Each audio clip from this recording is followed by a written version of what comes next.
मैंने last video में बताया था कि मैं अलग से एक वीडियो बनाऊंगा मनी क्रिएशन की।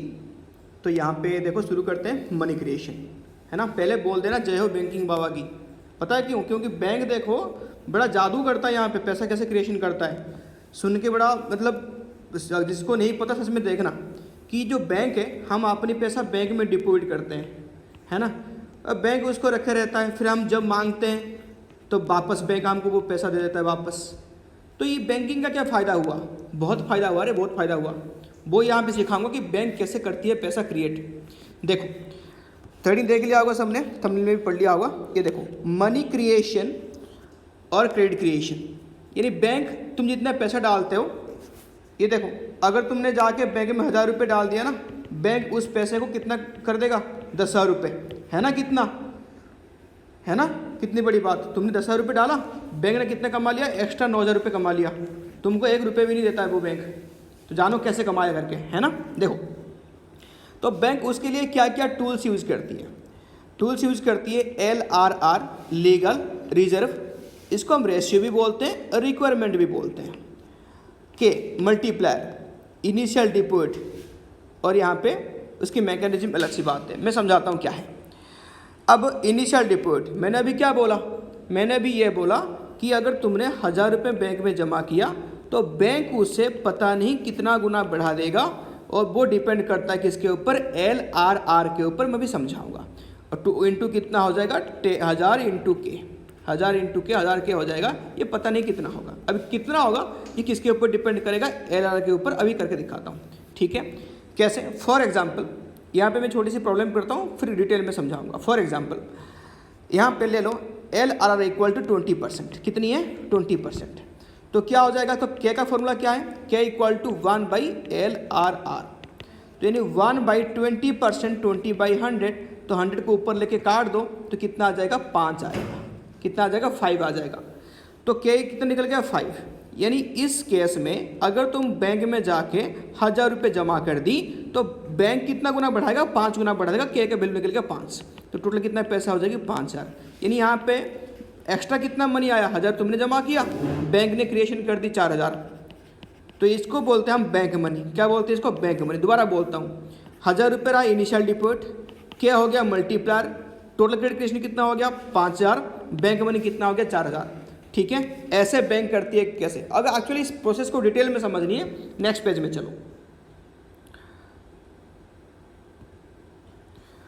भाई मैंने एग्जांपल यहाँ पे वही दिया, भाई सेम है। Let total banking system equal to 1। यानी ये होती कैसे है, इसको समझने के लिए टोटल बैंकिंग सिस्टम को 1 माननी पड़ेगी। एक्चुअली 1 होती है, क्यों?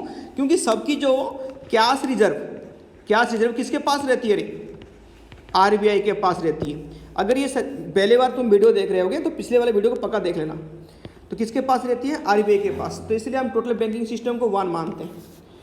अब आ जाओ, अभी मैंने वही सेम एग्जांपल दिया था, तो यहाँ पे 5000 रुपये हो गया था। तो एक रिलेशनशिप यहाँ पे एस्टेब्लिश कर लेते हैं। इफ़ LRR इंक्रीजेस, अगर ये बढ़ जाएगी तो क्या हो जाएगा? तुम्हारा जो टोटल क्रेडिट क्रिएशन वो कम हो जाएगी। यानी दोनों के बीच में क्या है? एक नेगेटिव रिलेशनशिप है। इफ़ LRR डिक्रीजेस, अगर ये कम हो जाएगी तो ये क्या हो जाएगी? TCC इंक्रीज हो जाएगी। मैं बता रहा हूँ इसकी एक्चुअली फंडा क्या है। देखो LRR इंक्रीजेस यानी लीगल रिजर्व रिक्वायरमेंट। अगर तुम्हारे बैंक में ज़्यादा तुम पैसा सेव कर लोगे, रिजर्व कर लोगे, तो लोन दे नहीं पाओगे, तो लोन ज़्यादा दे नहीं पाओगे तो मनी क्रिएशन तो होगी नहीं। अगर रिजर्व ज़्यादा हो जाएगी तो मनी क्रिएशन कम हो जाएगी, रिजर्व कम हो जाएगी तो मनी क्रिएशन बढ़ जाएगी। इसकी ये लिंक है। अब आ जाओ समझो कि सच में कैसे होता है, कैसे क्रिएशन होता है ये। Let total banking system equal to 1। सबकी पूरे बैंकिंग सिस्टम को तुमने 1 मान लो, यानी सारे पैसा मान लो एक ही बैंक में, एक बैंक मान लो सारे पैसा। क्या हुआ? फॉर एग्जाम्पल राम ने यहाँ पे 1000 रुपये जमा कर दी, कहाँ पे? बैंक में। फिर क्या हुआ?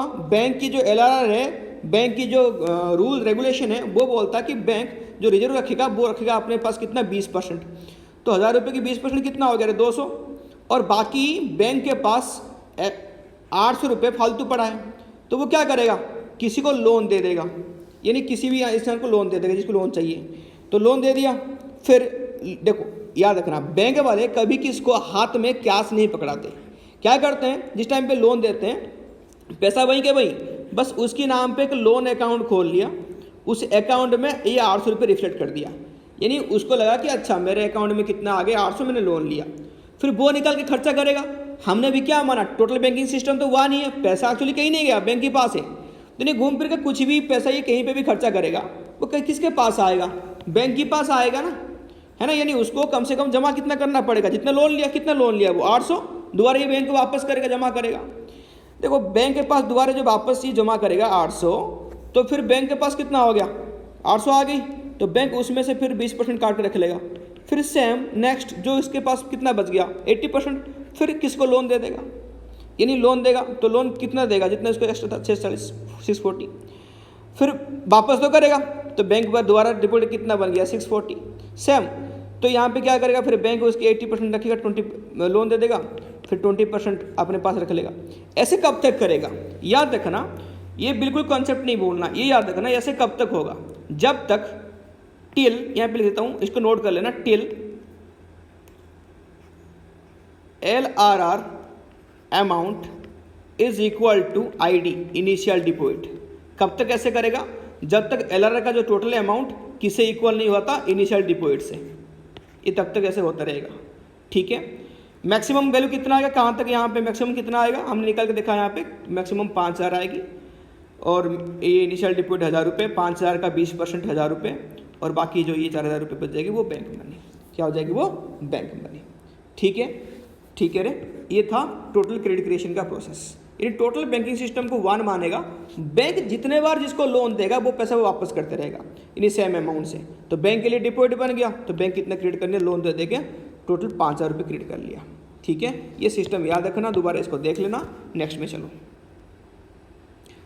एक बार इसका मैं वीडियो बनाऊंगा, ये तो ऐसे पढ़ा रहा हूँ क्लास में, एक डिटेल्स बिल्कुल बनाऊंगा बोर्ड पे, उस टाइम पे उसको देख लेना वो वीडियो, वो और भी ज़्यादा क्लैरिटी मिलेगी उसमें।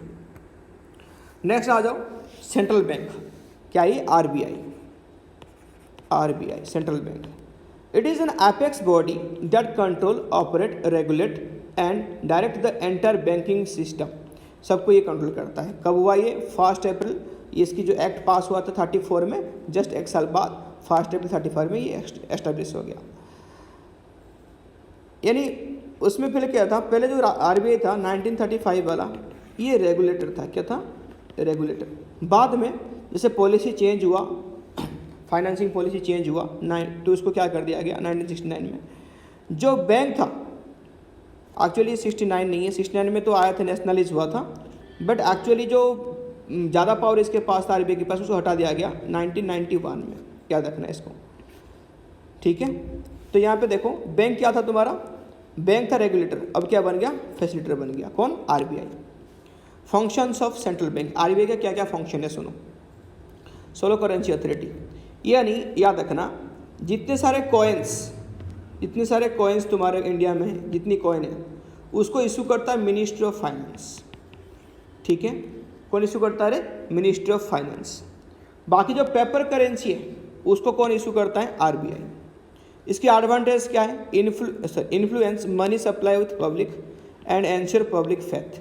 यानी कोई एक सिंगल अथॉरिटी होगा तो उसके पास सारे पावर होगा, जाहिर सी बात है तुम्हारा जो पब्लिक है, नॉर्मल जनता है, वो क्या करेंगे, ट्रस्टेड हो जाएंगे टूवर्ड्स, यानी जो कर रहा होगा, यानी कहीं ना कहीं सारे एक ही इंसान के पास है, तो यहाँ पे बायस होने की या फ्रॉड होने की और मिस अप्रोप्रिएशन होने की, मोनोपोली होने की कोई चांसेस है ही नहीं। तो ये है पब्लिक ट्रस्ट का मतलब। उसके बाद क्या नाम है इसका, बैंकर्स टू गवर्नमेंट, यानी गवर्नमेंट का बैंक है। जैसे तुम्हारा बैंक होता है, तुम्हारा सेविंग्स बैंक है SBI में, किसका PNB में, किसका ICICI में, वैसे जो गवर्नमेंट की बैंक होता है वो कौन होता है, वो होता है RBI।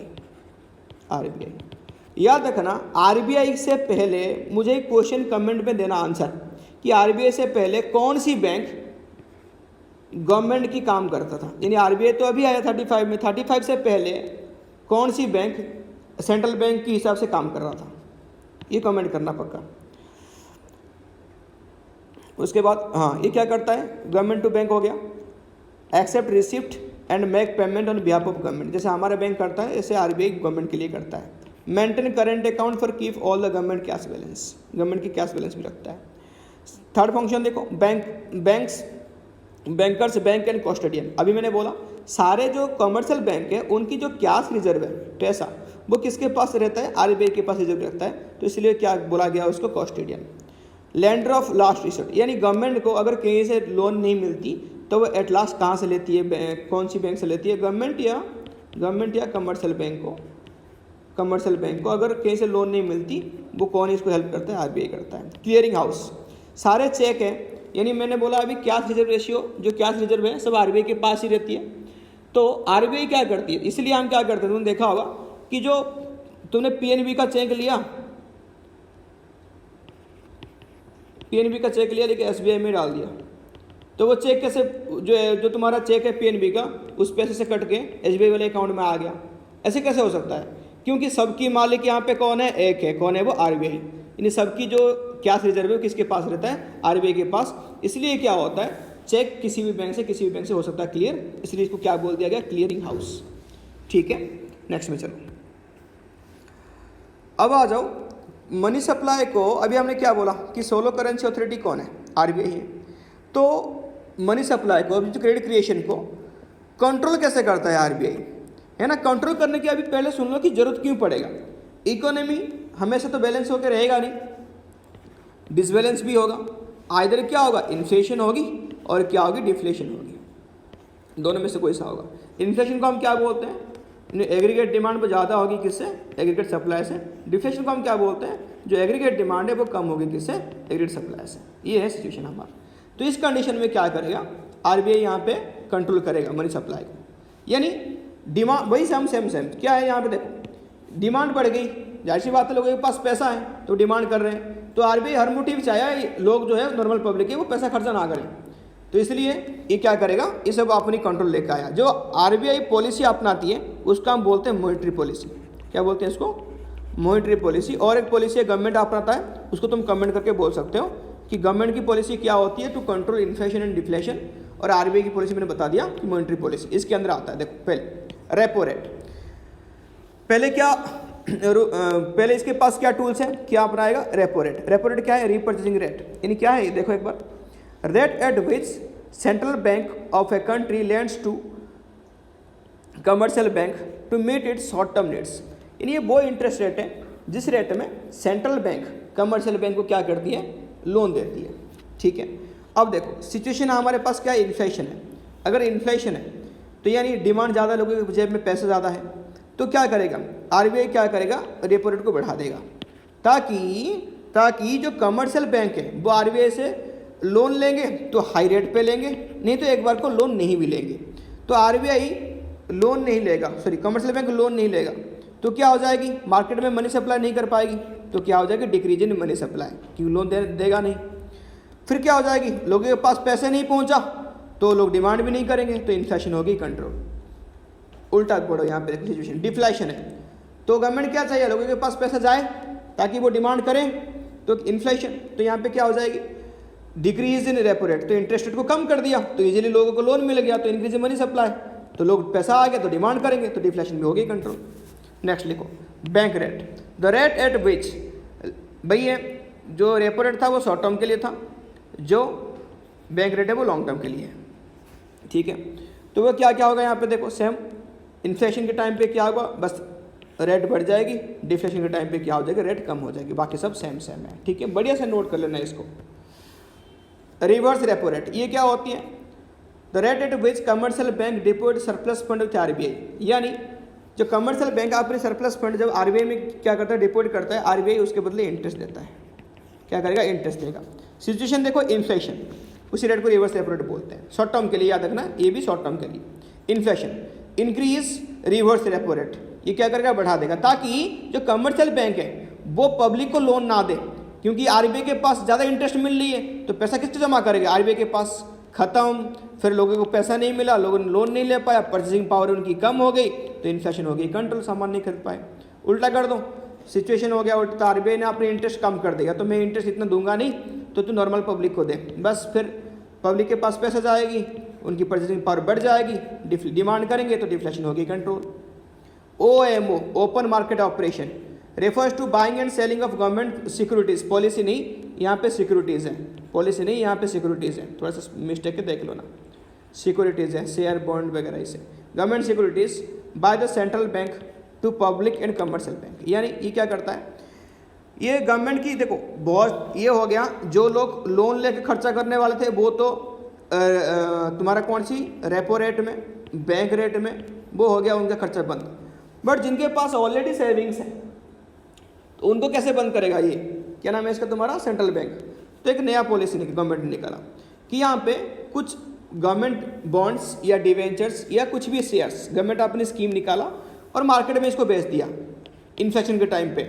इन्फ्लेशन टाइम पे क्या करेगा, ये कुछ मिस्टेक हुई है, ये वाला ये हटा देना, ये नहीं है इसमें, यहाँ से ठीक है, ये ठीक है। देखो इन्फ्लेशन टाइम पे क्या करेगा, सेल ऑफ सिक्योरिटीज़, यानी आरबीआई क्या करेगा, सिक्योरिटी बेचेगा, किसको, नॉर्मल पब्लिक को या कमर्शियल बैंक को। यानी बेच दिया सिक्योरिटी तो लोगों के पास चला गया सिक्योरिटी, पैसा किसके पास आ गया, आरबीआई के पास।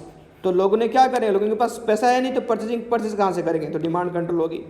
उल्टा करेगा, जिस टाइम पे डिफ्लेशन है, जो सिक्योरिटी उसने खरीदा था, लोगों को बेचा था, उसको बाय कर लेगा। यानी सिक्योरिटी भी किसके पास आ जाएगी, ये आ जाएगी तुम्हारा सेंट्रल बैंक के पास, आरबीआई के पास आ जाएगी सिक्योरिटी। पैसा जो वापस करेगा लोगों के पास कैसे चला गया, पैसा चला गया, तो क्या करेंगे वो, परचेजिंग पावर उनकी बढ़ गई तो डिमांड करेंगे। ठीक है, नेक्स्ट लीगल रिजर्व रिक्वायरमेंट, ये दो टाइप की होती है, कौन सी, CRR एंड SLR। CRR जो होता है, इसको डिटेल में समझने के लिए तुमको सब्सक्राइब करना पड़ेगा इन सब के लिए, कि एक अलग सी वीडियो है। क्या क्या के लिए रे, तुम्हारा जो क्या नाम है इसका, मनी क्रिएशन के लिए अलग वीडियो है, अलग सी बिल्कुल सेपरेट वीडियो है। मैं ये तो चैप्टर पढ़ा रहा हूँ बट उसमें अलग सी वीडियो है, और ये तुम्हारा CRR और SLR के ऊपर भी अलग सी वीडियो है। ठीक है, तो देखो उसको देख लेना बाद में, अब ये पढ़ लो। The minimum percentage of net demand and time liability kept by commercial bank with RBI, यानी आरबीआई के पास जो एक छोटा सा कैश रिजर्व रखता है, कौन, तुम्हारा क्या नाम है इसका, कमर्शियल बैंक, अपनी नेट डिमांड की, नेट डिमांड डिपॉजिट की, तो उसको हम क्या बोलते हैं, CRR। अब SLR क्या हो गया, the main percentage of net demand and time liability which the commercial bank required to maintain with central bank.